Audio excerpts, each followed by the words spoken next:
Hi, everybody. I'm Jimrohn. What a pleasure it is for me to come and visit with you for just a few minutes here today. Tell you briefly a little bit about my story and share some ideas that might be beneficial. I've lectured in some high school classrooms in California and Arizona and some universities and colleges, Pepperdine University, San Diego State, Arizona State University. And so I've had a chance to talk to kids that are interested in themselves and interested in their future, interested in America, interested in what they can do with their lives, and listening to stories that might be beneficial. And I don't have a chance to, visit all of the schools and universities around the world, so this is a great chance for me by video to have a chance to tell you my story. Just briefly, let me tell you my story. I grew up in Idaho, farm country. My father still lives on the old homestead where I grew up, southwestern Idaho. He'll be 91 his next birthday, and I'm very proud of him. I went to high school. I graduated. I went to college 1 year. Halfway through my second year, I decided I was smart enough, so I quit. One of my major mistakes. I should have stayed in school. But I thought, heck, I'm smart enough to get a job. And back then I thought, that was it. If you're smart enough to get a job, what else would you need? Found out later, a big mistake. But anyway, I quit school at age 19, went to work. A little while later, persuaded a beautiful young lady to marry me with a lot of fancy promises. And fortunately for me, we got married. A little while later, I started my family. And I'm out there working hard, doing the best I thought I could. But year by year, I kept falling a little further behind, buying a little more than I could conveniently pay for on time. And the creditors are finally starting to call saying, hey, you told us the check was in the mail. I'm not feeling at all good about that. About age 25, I've got pennies in my pocket, I've got nothing in the bank, and way behind on my big mouth promises to my family, and wondering what could I do to make my life better. I was willing to work hard. That was not my problem. But I just wasn't making the progress I wanted to make. And then good fortune came my way. Sometimes it's difficult to describe good fortune, why something remarkable happens to you at a particular time. One of my friends says, well, hey, things don't just happen. Things happen just. And maybe that's it, I don't know. But my good fortune was I had a chance to meet a very wealthy man. His name was Mr. Schoaf, Mr. Earl Schoaf. A friend of mine had gone to work for him, and he started telling me about this man. He said, you got to meet this man. He's rich, but he's easy to talk to, and he's got a remarkable philosophy of life. And he kept going on, and I thought, well, I've got to meet this man. So shortly after that, I had a chance to meet this Mr. Schoaf, and I was impressed. He was rich. He was easy to talk to. Within a few minutes, I was dazzled. And I said to myself, I would give anything if I could be like that, rich and easy to talk to. What would it take? And then I thought, if I could just get around somebody like him, and if he would teach me and coach me, I would do it all. And that was my good fortune. A few months later, this wealthy man, Mr. Schoaf, hired me and gave me a job, and I went to work for him, and I spent the next 5 years in his employ. And then, unfortunately, at age 49, he died. But I got to spend 5 years with this remarkable man, his last 5 years of his life, and the first 5 years of my new life. And my dream came true during that 5-year period. This man took the time to teach me and coach me. He taught me the books to read. He taught me the disciplines, and he taught me the skills. And he taught me the changes to make in my language and personality. And the things he shared with me during that 5 years changed my whole life. Changed my income, changed my bank account, changed my future. I've never been the same. By the time I was 31 years old, I was a millionaire. So he taught me economics as well. So how lucky can you get to meet the right person at the right time who takes the time to share with you ideas that can change your life? A lot of rich people, right, don't take the time, but he did, and he also had the ability. Some people want to share their experiences, but they don't quite know how to say it. But he had it all, and he used language that I could understand, and those ideas greatly affected my life. I wish he was still alive today. If he was, I'd be calling him today one more time, thanking him for the time he spent with me sharing his life and his experiences that so dramatically affected my life. Then, how I really came to be invited to speak to you today. 30-plus years ago, I was living in Beverly Hills, California. And a friend of mine one day said, "Jim, you've got to come and tell your story to my service club." He belonged to the Rotary Club. And he said, "I know your story. Idaho farm boy makes it to Beverly Hills." But he said, "I know my club members would love to hear your story. Would you come and at our breakfast meeting and tell your story?" And I said, "Okay." So I arranged a little talk, went and shared my story that morning, and guess what? They liked it. And my phone rang, another club called and said, "Would you come and tell us that story?" My phone rings, another club calls, said, "We've heard about your story. We have a luncheon meeting. Would you come share your story?" First thing I know, I'm spending a little piece of my time giving these breakfast talks and luncheon talks. And then one day, a man who heard my talk about 3 times said, "Would you come and talk to my management and salespeople?" He said, "I've got this little company going, and he said, if you would spend some time talking with my management and salespeople, I'd be happy to pay you." And I thought, wow, wouldn't that be something? Tell my story and my experiences and get paid? He said, "I'd be happy to." Little did I know, that was the beginning of a whole new, brand new adventure for me in sharing my story in speeches and talks and seminars and lectures. And now this business, it's become one of my most flourishing enterprises, takes me around the world. I went to many countries just this year, had my largest audience early this year in Spain, 12,000 people, 10 different languages being translated at the same time. The whole audience with the earphones on. It's interesting when you lecture with multi-languages. You know, when you hit the punchline, you know, the Spanish laugh first, and then the French get it, and then finally the Italians get it, and last the Germans finally get it. And then I say, "Hey, the Germans finally got it, I guess we can continue." You know, some languages take longer to translate than other languages. But what an exciting adventure for me. I was in Israel this year. I lectured in France, my first trip to Prague, Czechoslovakia, Lisbon, Portugal. Last year I was in London lecturing. Happened to be there the same night Pavarotti was singing in London. So, big dilemma for the people in London. Shall we go see Jimrohn or shall we go listen to Pavarotti? Well, I must admit he had more people than I did, like 150,000 more. He did a free concert in Hyde Park, and they expected 250,000, but only 150,000 showed up because it rained. And they all got soaked from Prince Charles on down, but they sat in the rain and listened to Pavarotti. I would have been happy that evening, right, to cancel my seminar and go sit in the rain and listen to Pavarotti. Anyway, he and I have agreed now not to appear in the same city on the same day anymore. Not really, but how exciting for me to be able to travel all around the world and share my story. And then especially to have this chance today to come and visit with you. And when I get a chance to speak at a high school class or a university class, I'm always excited about it. I'm limited in time, so I wanted to use this way to come and share my story with you and some ideas that might be helpful in your career for the future, in your now busy life as a student, and then wherever you find yourself in the years to come. Some of the things I'm going to share with you, I want you to remember for a long, long time, because the ideas I want to translate for you drastically affected my life.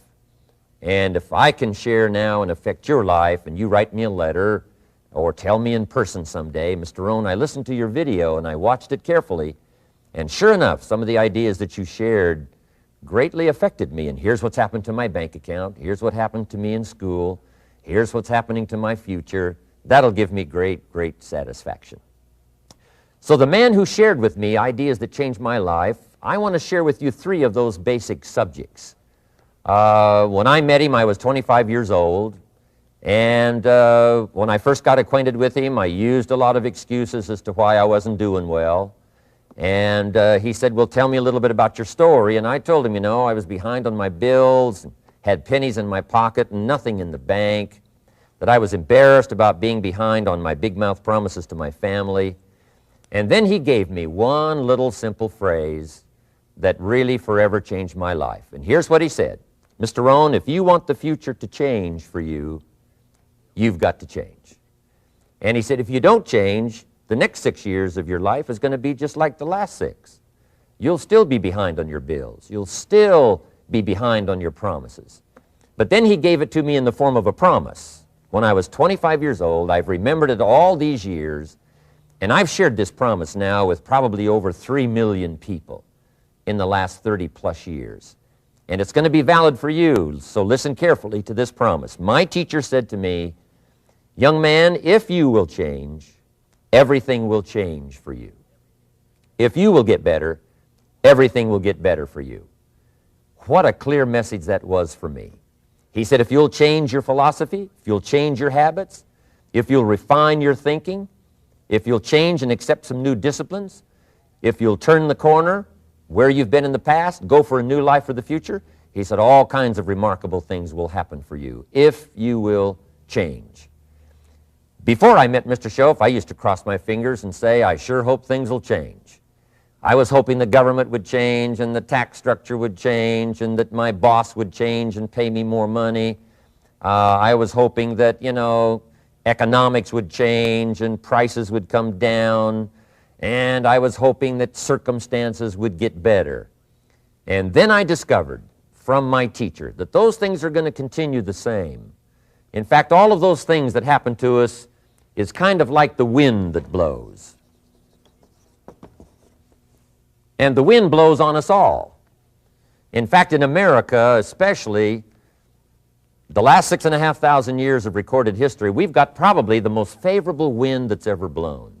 Economics and circumstances, living in a free country, democracy and freedom, an excellent economy. Sure, we struggle at times, but compared to the rest of the world in the last 6,500 years, we've got the best wind ever. But if you just let the wind blow, I'm telling you, it won't take you where you want to go. All of us must use this wind to take us to the dreams we've got, to the equities we want, to the money we want, to the income we want, and to all the things we want our life to have.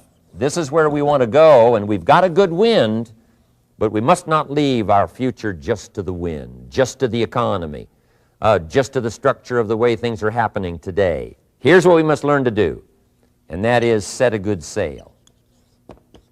And if you'll learn to set a good sail, and that's what my teacher taught me in those early days. He said, Mr. Rohn, the wind is going to blow however it's going to blow. Politics are going to be politics, and the economy is going to be the economy. And however it turns out, that's the way it's going to be. What you must learn to do is not to wish for a better wind. That's naive. The key is to wish for the wisdom and the skills and the learning so that you can set a better sail. And so that's what I did at age 25. I went to work not on the economy. I went to work not on the community. I didn't go to work to try to change the government. I didn't go to work to try to change my boss or the company. I didn't go to work to try to change circumstances. I went to work to try to change myself. And I picked up that promise my teacher shared with me, that if I would change, my income would change. If I would change, my bank account would change. If I would change, my future would change. And sure enough, his promise came true for me. The first 6 years of my economic life, I wound up broke. Those pennies in my pocket, nothing in the bank, behind on my promises. The second 6 years of my economic life, I wound up rich. But interestingly enough, the second 6 years of my economic life, the government was about the same and the economy was about the same. You know, the companies were about the same. What they paid was the same. Circumstances around me were the same. You know, my negative relatives were the same. But I was not the same. That's how my life changed. And that's how things started working for me, changing my life all those years ago. So that's what I wanted to share with you to begin with, this beginning of what Mr. Schoaf shared with me, that if I wanted my life to change, this was what I was going to have to do.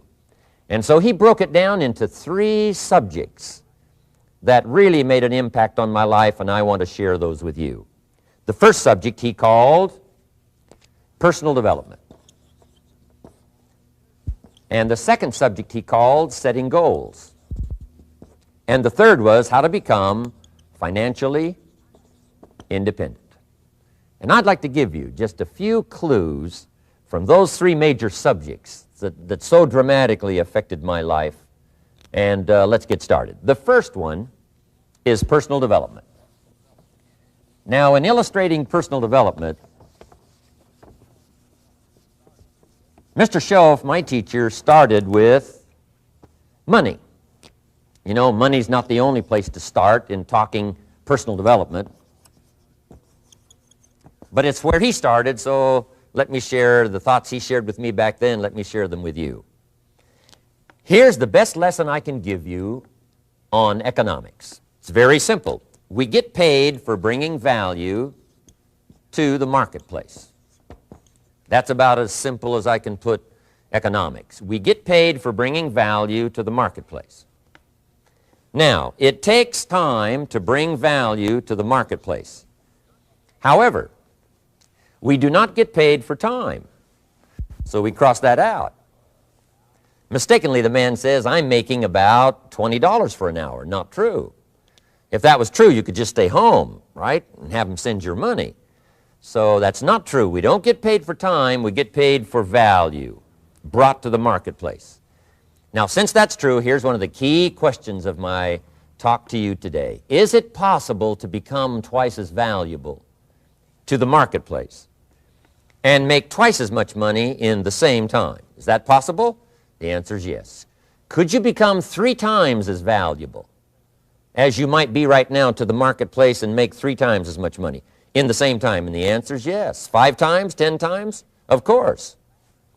America is unique. It's a ladder to climb. It starts down here, let's say, at $5 an hour, and it keeps going up.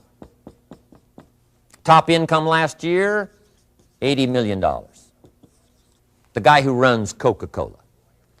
Now, that's a heck of a ladder. That's why everybody wants to come here, right? The boat people are not headed for Vietnam.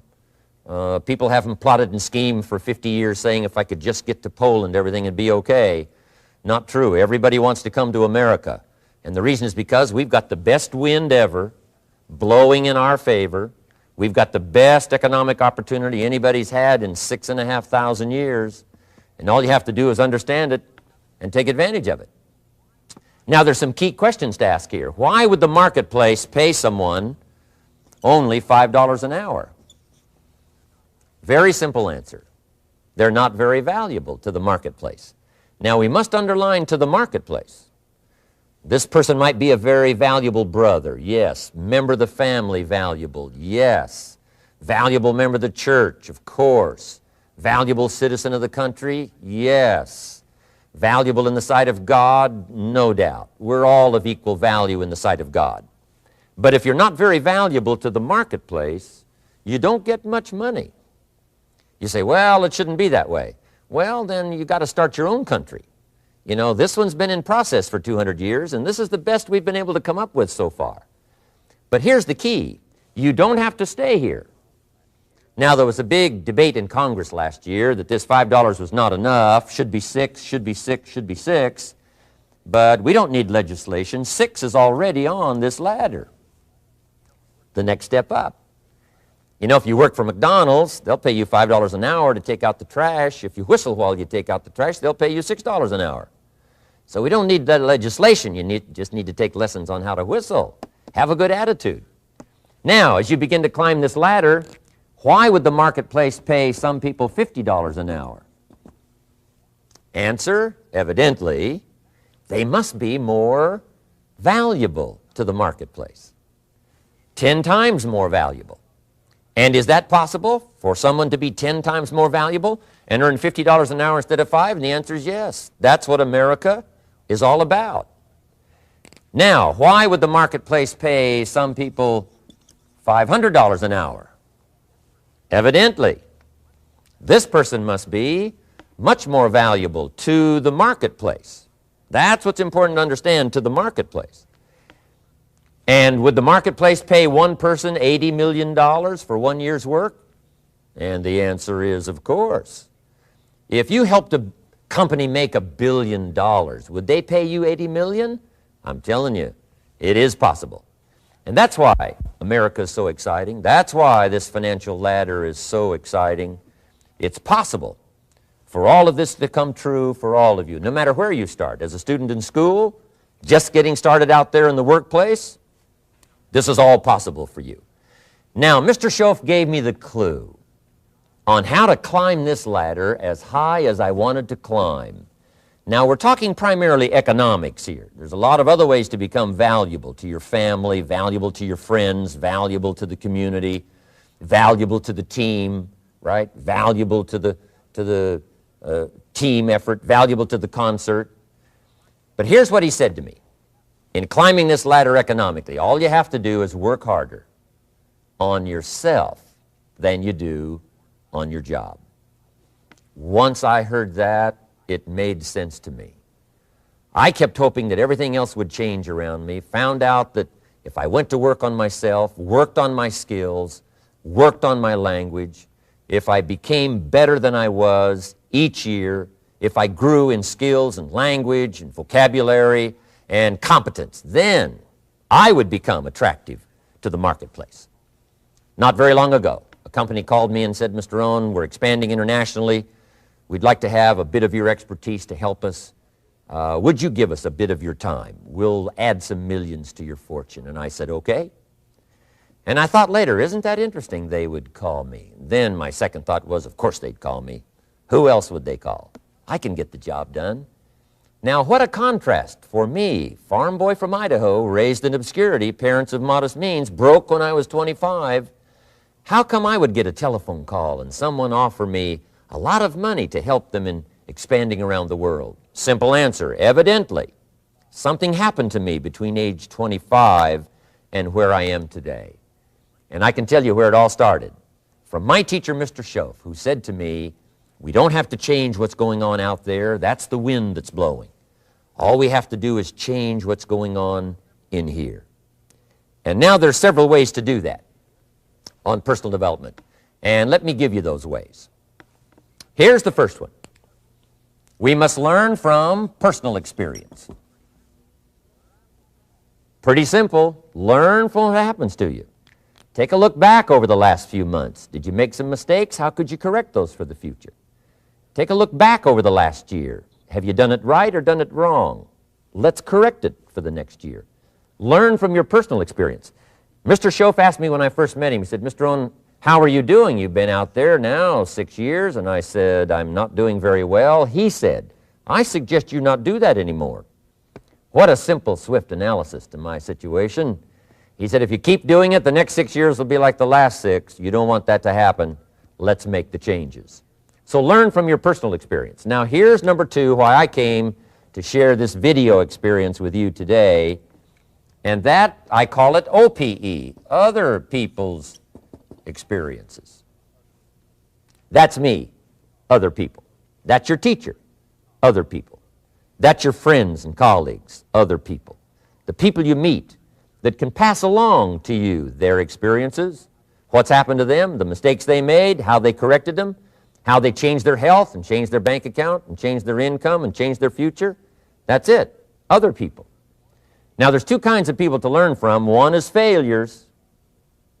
It's too bad failures don't give seminars, right? That would be valuable.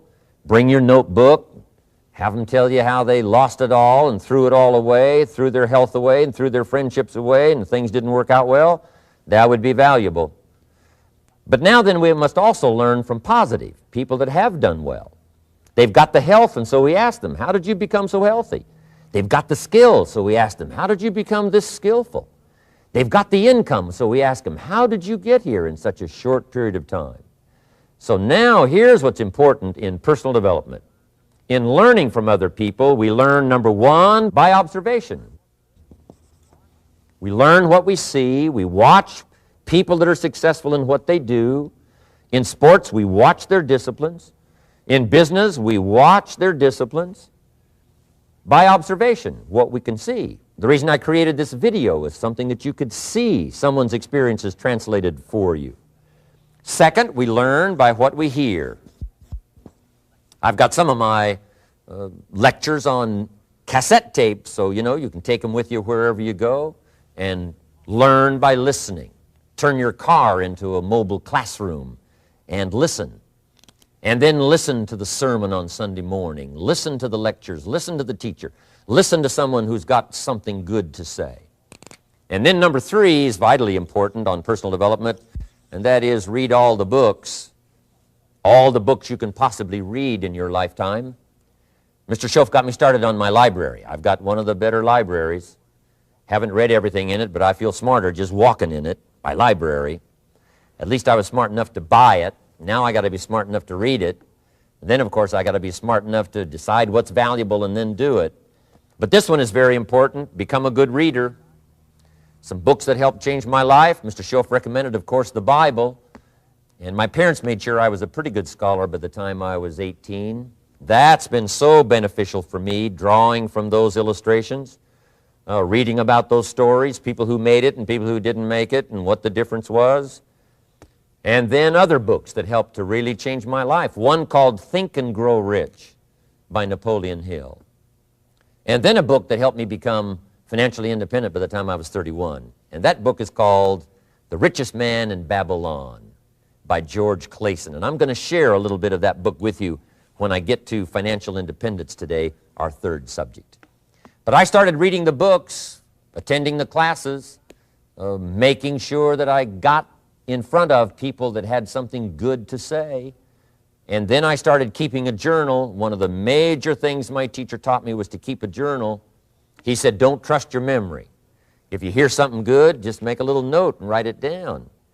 Now, at first I took, notes on pieces of paper and torn off corners and backs of old envelopes. And it didn't serve me well, thrown in a drawer. Then I learned to keep a journal, a bound copy of all my notes. So I would suggest you do the same. Things that impress you, a poem that impresses you. When you attend a class, some of the ideas that impressed you, jot them down. You read something in a magazine, right? Some ideas, take those out, put them in your journal. Keep a good journal the rest of your life. This will serve you well. My journals make up a significant portion of my own library. And if you saw my library and saw my journals, I tell you what you'd have to say. This is the library, and these are the journals of a very serious student. No wonder Mr. Rohn is invited to lecture and speak on his experiences around the world. So I want the same thing to happen to you. Value captured that you can resort to later, go back over it and review it, and let it become valuable to you. So that's my first subject, personal development. Work harder on yourself than you do on your job. Develop the skills, learn the lessons, take the classes, absorb all that is being taught to you these days. And then later on, of course, you can sort it out, what's valuable to you and how to refine it for your business and for your life and for your future. But the main thing is to get it and start this process of personal change, personal development. And let me say it one more time. If you will change, everything will change for you. You'll never be the same. You'll keep growing. As you look back on a few months, look back on a few years, you won't believe the progress you can make. Economically, your relationship with your family, your friends, and whether you're in sports or economics or whatever, I'm telling you, that whole process of committing yourself for personal change, personal value, can really make your life unique and worthwhile. Now let's cover the second subject, on setting goals. Mr. Schoaf gave me some tips on setting goals that changed my life forever. And I want to share those with you.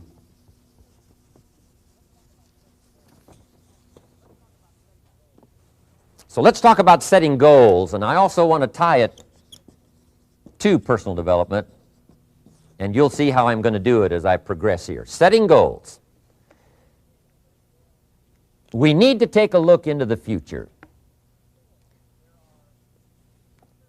There are 4 things to consider in terms of attitude. One is how you feel about the past. Best advice I can give you on that is treat the past as a school. Let it teach you the mistakes you've made, the things that went wrong, the things that didn't work. Don't use the past as a burden to carry, and don't use the past as a club to beat yourself to death. Past losses, past failures, past mistakes. But let the past be a school. Tough school maybe. We've all been through some tough stuff. So if you feel good about the past, draw from it for experience and let it teach you. Then next is how you feel about the future.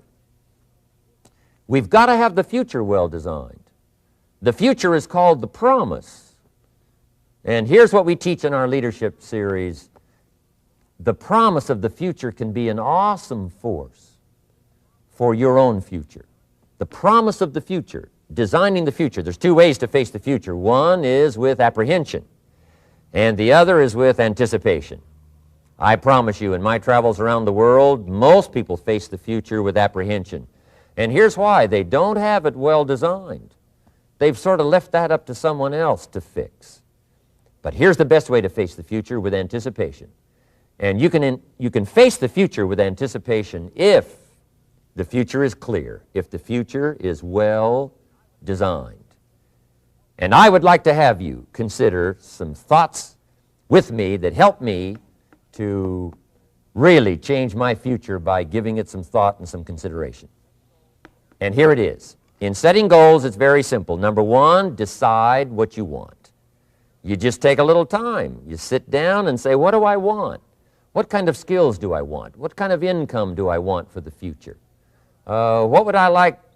Where would I like to go? Places I'd like to visit. Habits I'd like to acquire. Skills I'd like to have. You just take a little time to think about what you want. Economics, friendships, people you'd like to meet, places you'd like to go. You just take some time. And then I suggest, when you've thought about what you want for the future, make a list. Just jot it all down. It's really a very simple process. And then here's number three. Keep all the old lists. I'm telling you, this served me so well, keeping my old list of goals. I look back now 10, 20 years ago at goals I set, lists I made, and I smile now because here's what I thought was so important, 20 years ago. Now some of those things aren't even on my list. I've got a new list. I've grown. I've changed. I've matured. But I give you that advice. Decide what you want. Number two, write it down. Number three, keep the old lists. And then here's number four. When you get something that's on one of these lists, check it off. Part of the fun of having a list is checking it off. And then if you can add some drama to checking it off, see, that's what really helps. I set a goal to go to Spain many, many years ago. And when I finally made my first trip to Spain, I had that journal with me that had that list in it. And while I had my journal on my lap, waiting for the wheels to touch down in Madrid, I waited until the wheels touched the runway, and I checked it off. Just adding a little drama. So, part of the fun of having a list is checking it off. Now, here's what's important about the lists and designing your future. If the future gets clear, the price gets easier. Because you got to remember, for every promise, there's a price to pay. Everybody's got to pay the price. Everybody's got to do the deal. Everybody's got to do the disciplines. Everybody has to pay. But here's what I've discovered. If the promise is clear and powerful, the price is easy to pay. The price is some classes. The price is a few books. The price is a few disciplines. The price is finding something that'll make your life better, make you grow, make you change, make you develop. So the first part of the key is to design the promise. Then, what is the price to pay? I'm telling you, the price will be easy. Anybody in my audience can pay it, no matter where you are, where you come from. Color doesn't matter, religion doesn't matter, where you grew up doesn't matter, circumstances don't matter. I'm telling you, if you'll make the promise of the future clear for yourself, the things you want, the places you want to go, the things you want to have, the person you want to become, the skills you want, the homes you want, the future you want, the friends you want, all of the values of life that you could possibly want. If you'll make that clear, make those lists, and be serious about it, I promise you it's an easy price to pay. Anybody can pay it. And the best advice I can give you is, if I can do it, you can do it.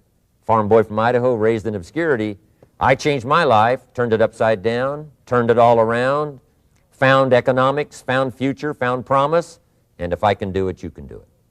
So, start setting your goals. and see if you can't get a better excitement going for the things you want to accomplish for the future. Now here's my third subject, and that's called financial independence. Oh, by the way, before I get to financial independence, let me cover one more point. One of the major reasons for setting goals is for what they make of you in achieving them. My teacher advised me when I first got started at age 25, he said, "Jim, why don't you set a goal to become a millionaire?" He said, "It's got a nice ring to it, you know, enough zeros to impress your accountant." And he said, "I'm here to help you. You're only 25 years old. You've been to 1 year of college. You've got a beautiful family, every reason to do it. Why don't you set a goal to become a millionaire?" And he said, "Here's why." And I thought, he doesn't need to teach me why. Wouldn't it be nice to have $1 million? He said, "No, then you'll miss it." He said, "Here's why. For what it will make of you to achieve it." I'm telling you, that statement changed my life. Set the kind of goals that will make something of you to achieve them. He said, "Now, once you become a millionaire, what's important is not the money." I thought, that's kind of strange teaching. He said, "Honest, it isn't important." He said, "You could just give the money away." Now, I did better than that. I lost it all. By the time I was 31, I was a millionaire. By the time I was 33, I was broke. And I'll tell you a little bit about that story later. But when I lost all my money, guess what? I found out Mr. Schoaf was right. What was valuable was not the money. What was valuable was what I became to earn the money. The skills I had, the knowledge I had about the marketplace, the values that I had going for me, they were more valuable than the money. And here's an important statement to remember. It's not what you get that makes you valuable. It's what you become. So part of the key here is to set the kind of goals that will make something of you. Don't set them too low so that you don't have to grow and you don't have to read and you don't have to try and you don't have to stretch. Don't set them too low. And then don't sell out. Don't go for something that's going to cost you your virtue or cost you your values or sell out your principles. There's a good middle road here to follow. Goals that will inspire, goals that will help you grow, change, develop, and become better than you are. Okay, now let's talk about financial independence. How to become rich by 40, 35 if you're extra bright, much sooner if you find an opportunity like I did. Let me show you how I did it. Financial independence. First of all, I like the phrase financial independence. Some people are a little bit concerned about using the word becoming rich or becoming wealthy, and I can understand that. I struggled a little bit with this. Is it okay to go for becoming rich, go for becoming wealthy? And maybe that's a bit too strong a word or strong a term. So here's what I've come up with that I think is comfortable for me, and that is how to become financially independent. I think it's every person's heritage here, especially in America, to become financially independent. Now, let me give you my definition of financial independence. Financial independence is the ability to live from the income of your own personal resources. Financial independence. Now, it depends on how you want to live. If you need $2,000, $3,000 a month, if you need $4,000 or $5,000 a month, if you need $10,000 a month, some people may need, $100,000 a month. But whatever you would need to live, and you could earn that living from the income of your own personal resources, that's what I call financial freedom, financial independence. And let me show you how to acquire it. If you start at age 15, between ages 15 and 35 is 20 years, and in my personal opinion, based on my own studies and my own experience, 20 years, in my opinion, is enough time to become financially independent. If you're not, you don't live in the wrong country. Probably what's happened is you have the wrong plan. And it's easy to be a nice person with the wrong plan. I found that when I was 25 years old. I was broke at age 25, and I was a nice guy. You would have liked me. But I'm telling you, my plans up until then, especially my financial plan, left me broke. I totally changed it the next 6 years, and I became financially independent. So I know what I'm talking about. It is possible in a reasonable amount of time, 15 to 35, whatever, 20 years time, enough time. You can do it in a much shorter period of time, like I did if you want to, but this is a reasonable enough time. But here's number one. First of all, you got to have the right philosophy. Philosophy is our ability to gather knowledge and sort through it and decide what's valuable. To develop a philosophy about life, a philosophy about our health, a philosophy about our family relationships, a philosophy about economics. And if you develop the right philosophy, that's what helps to set this sail so that in 6 years it takes you where you want to go instead of winding up like I did that first 6 years of my economics, broke, no money, empty bank account. The right philosophy. Now let me give you a couple of philosophies to consider. Here's the first one. It's called the philosophy of the poor. And here it is. Poor people usually spend their money and invest what's left. That's the philosophy of the poor. Now here's the philosophy of the rich. Rich people invest their money and spend what's left. And here's the startling answer. It really doesn't matter what the amount is. What's most important is not the amount. What's really important is the philosophy. So I would ask you to adopt this philosophy of spending after you have invested. Invest first, then spend. And I've got a little formula that I'm going to share with you.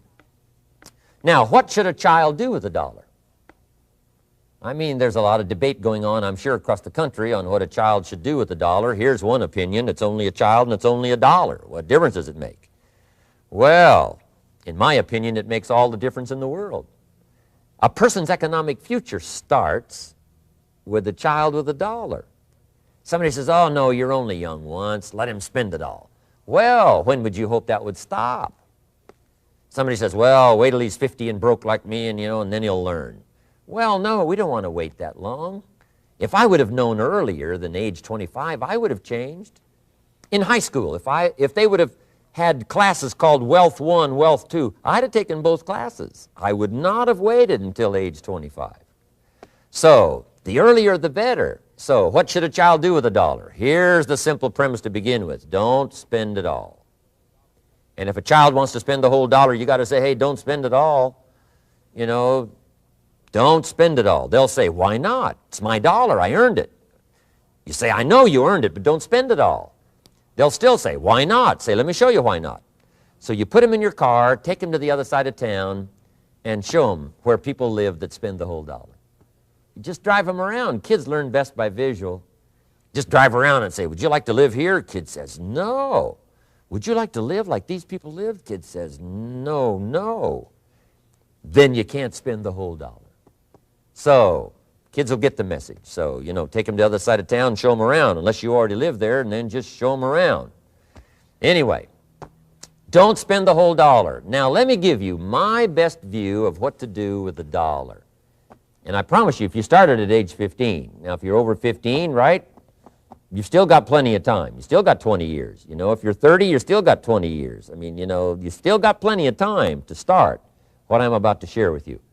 What to do with $1. Here's my first bit of advice. Never spend more than 70 cents. Never spend more than 70 cents. Now, you got to pick some number, and the number you pick is going to be determined by your philosophy. It's going to be determined by what you've been taught or your experience teaching yourself. When I first met my teacher, Mr. Schoaf, I was at about 110% of each $1. I'm down at budget finance, hawking my furniture and my car one more time. And then I learned a whole better formula for financial independence. Number one, don't spend more than 70 cents. Now, kids say to me, well, okay, what do I do with the other 30 cents? And here's what I teach them. 10 cents for charity. Charity or church, or helping people that can't help themselves. 10 cents to support worthy projects. Projects that you feel good about. 10 cents out of every $1. It's called being generous with part of what you've taken out of society.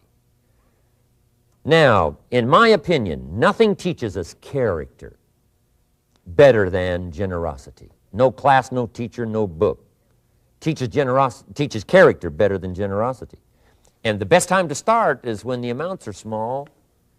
And I know if kids learn these lessons well, they'll give a dime out of a dollar, help people that can't help themselves, support worthy projects. Or if you belong to a church, they teach tithe, piece of. That's very important. Now, because when the amounts get larger, sometimes it's a little more difficult.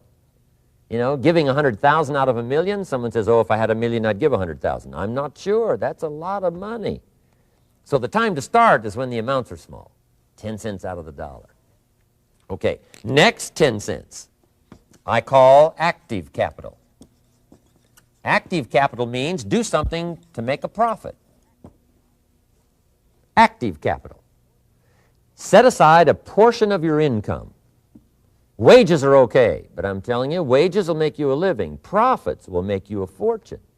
So set aside part of your income as capital, called active capital. Any kind of project you can possibly think of, you can possibly come up with. I'm going to write a new book, I think, for kids. I think the title is going to be, Of Course Kids Should Pay Taxes. It's kind of an interesting title. In California, kids do pay taxes. When a child walks into 7-Eleven, buys something that costs $1, the proprietor says, give me 7 more pennies. And the child says, hey, what's these 7 pennies for? And the proprietor says, that's the taxes. Kid says, well, hey, I'm only 8 years old. Proprietor says, congratulations, you're my youngest taxpayer. Give me the money. So in California, where I live, kids do pay taxes. Big question is, should they? And my book will answer that question. Of course, kids should pay taxes. Nothing is for free. If you want to ride your bicycle on the sidewalk instead of in the mud, you got to pay the 7 pennies. Nothing is free, so we all have to pay. So, 10 cents out of your living, out of the money you earn, set aside for capital. Capital to try your best to show a profit. And in my book, it's going to be all kinds of ways kids can make money, right? 2 bicycles, one to ride and one to rent. I mean, you know, it doesn't take long to figure out some enterprise that'll start making a profit. Then you must jot this down if you're taking notes. Profits are better than wages.